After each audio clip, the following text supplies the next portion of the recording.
يعني في حريات بحر ولا مفيش؟ الأسطورة بتقول إن أتريجيتس ودي كبيرة الآلهة في الحضارة الأشورية اتجوزت أداد إله الطقس وخلفوا بنوتة جميلة اسمها سيمراميس اللي كبرت بعد كده وبقت ملكة أشور.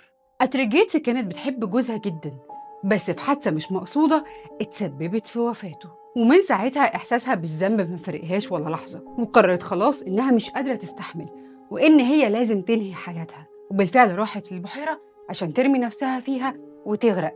بس البحيرة كانت شايفة إن هي أجمل من إن هي تموت، فحولتها لحرية بحر. وبكده بقى عندنا أقدم أسطورة لحريات البحر وجدها علماء الآثار، كانت في أشور من 3000 سنة. وعشان ما نبقاش متحيزين للستات فخليني أقولك أوينز هو حوري راجل ظهر في أساطير بلاد ما بين النهرين. الأسطورة هناك بتقول إن أوينز ده هو اللي علم البشر الحكمة.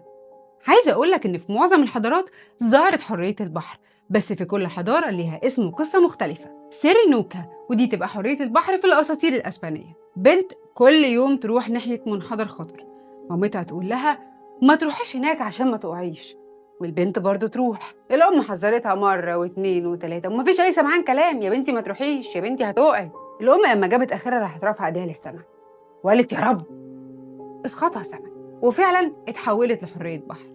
أما بقى سيسلانيكي ودي تبقى حرية البحر في الأساطير الإغريقية. سيسلانيكي كانت أخت الإسكندر الأكبر، حولت لحرية بحر بعد ما ماتت سنة 2095 قبل الميلاد.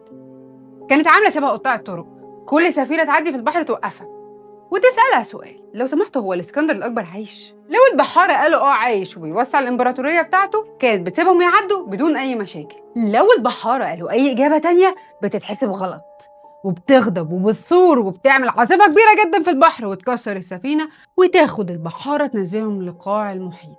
كل اللي حكيتهولك كوم، نيجوزو دي كوم تاني. نيجوزو هو اسم حرية البحر في أساطير زيمبابوي، دي كانت متمرمطة جامد في الأساطير بتاعتها.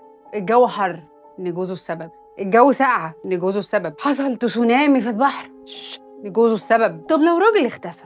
لا، لو راجل اختفى دي بيتقال بعديها جملتين بالظبط، إن هذا الرجل تم أخذه من قبل نيجوزو ولن يعود إلينا مرة أخرى. طب يا جماعة مش يمكن تايه، مش يمكن مخطوف، مش ندور عليه؟ نيجوزو هي السبب، منها لله هي ولارا. مين لارا؟ لارا دي حرية البحر في الأساطير البرازيلية، برضو أي مصيبة كانت بتحصل في منطقة الأمازون لارا هي اللي بتلبسها. بس بقى حرية البحر في الأساطير الصينية بيقولوا إن هي نعمة من نعم البحر عليهم، ست جميلة لطيفة هادية، ده كمان لما بتعيط بتنزل لولي، حاجة كيوت خالص. واللي ماشوا معاهم في نفس السكة دي وكانوا بيتفائلوا بيهم هي الأساطير الكورية.